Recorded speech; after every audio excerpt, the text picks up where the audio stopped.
Hi friends, welcome to R G cookery.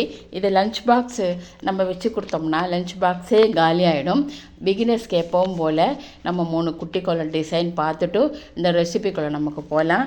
இது வந்து tomato பாத்துன்னு சொல்லலாம். மசாலா மிக்சட் வெஜிடபிள் டொமேட்டோ பாத்து. அதுதான் இந்த ரைஸோட பேர்.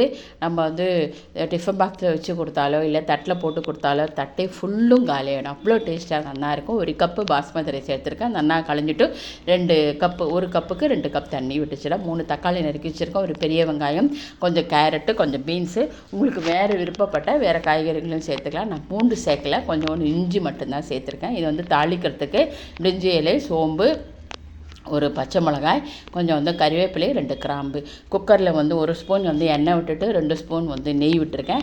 அதிகம் எண்ணெயும் நெய்யும் கூட இதுக்கு வந்து தேவைப்படாது. தாளிக்கிறதுக்குள்ளே இதெல்லாம் போட்டு தாளிச்சுட்டு நம்ம அந்த நறுக்கி வச்சுருக்கிற வெங்காயம், அதுக்கப்புறமா வந்து இந்த இஞ்சி துண்டு இருக்கு இல்லையா, அதையும் போட்டு வெங்காயம் போட்டப்புறமா ஒரு 2 நிமிஷம் வந்து நல்லா வந்து அது வதங்கணும். அதுக்கப்புறமா நறுக்கி வச்சுருக்கிற காய்கறி, கேரட்டும் பீன்ஸும் வந்து நான் சேர்த்துருக்கேன். அதையும் கூட போட்டுட்டு நல்லா வதங்கின அப்புறமா இது கொஞ்சோண்டு பட்டைப்பொடி, நான் பட்டைப்பொடி தான் சேர்க்குறேன். பட்டை இருந்தால் உங்களுக்கு பட்டையை சேர்த்துக்கலாம். ஒரு பட்டைப்பொடி 1/4 ஸ்பூன் போட்டிருக்கேன். அதுக்கப்புறமா வந்து 1/4 ஸ்பூன் வந்து மஞ்சப்பொடி போட்டு மிக்ஸ் பண்ணிவிட்டு நம்ம அரைச்சி வச்சுருக்கோம் 3 தக்காளி. நான் இது ஒரு 4 பேருக்கு உள்ள மாதிரியாகும் சாதம் பிசைஞ்சிருக்கேன். 3 தக்காளி எடுத்திருக்கேன்.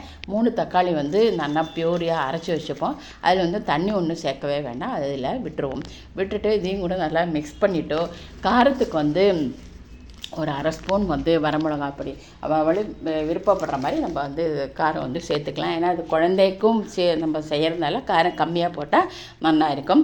அப்புறமா வந்து 1/2 ஸ்பூன் வந்து இந்த காரப்பொடியும் 1/2 ஸ்பூன் வந்து தனியா பொடியும் போட்டு நல்லா வந்து மிக்ஸ் பண்ணி விட்டுட்டு தட்டை போட்டு கொஞ்சம் ஒரு 2-3 நிமிஷம் மூடி வச்சுருவோம். ஏன்னா நம்ம எல்லாமே வந்து பச்சை போட்டிருக்கறதுனால பச்சை வாசனை வந்து போயிட்டு அது கொஞ்சம் திக்காகணும். அந்த டொமேட்டோ பியூரிலாம் சேர்த்துருக்கறதுனால அது கொஞ்சம் திக்காகிட்டு அதுக்கப்புறமா நம்ம அரிசி களைஞ்சி வச்சுருக்கோம் இல்லையா, அது தண்ணி விட்டு வச்சுருக்கோம், அதோடு தான் சேர்க்க போகிறோம். ஏன்னா களைஞ்சிட்டு நம்ம தண்ணி சேர்த்ததுனால 1 கப்புக்கு 2 கப்பு தண்ணி எடுத்து வச்சுருக்கனால அதை அப்படியே விட்டுட்டா போகிறோம். கொஞ்சம் வந்து இதுக்கு வந்து ரைஸுக்கு தேவையான உப்பு, கொஞ்சம் வந்து கொத்தமல்லி போட்டுட்டு அப்படியே வந்து புதினா இருந்தால் புதினாவும் போட்டுட்டு அதை அப்படியே வந்து மூடி வச்சு குக்கரில் வந்து 3 விசில் வந்தால் போகிறோம். அவ்வளோ சூப்பராக பலன்னு ரொம்ப நல்லா வரும். ஒரு 10 நிமிஷம் நம்ம வந்து தயார் பண்ணிடலாம் இந்த ரைஸு.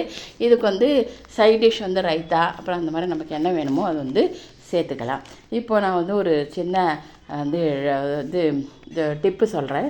அதாவது என்னென்னா ஹெல்த்து டிப்பு. நம்ம துளசி சாறு இருக்கு இல்லையா, அந்த துளசி சாரோட சிறிது தேன் கலந்து நம்ம குடித்தா அந்த சளி, இருமல் எல்லாம் வந்து சரியாக போயிடும். இந்த ரைஸ் வந்து டிஃபன் பாக்ஸுக்கோ இல்லைன்னா ஆற்றுல இருக்கும்போது பண்ணி கொடுங்க. கட்டாயமாக தட்டு வந்து காலியாகி வரும். தேங்க்யூ.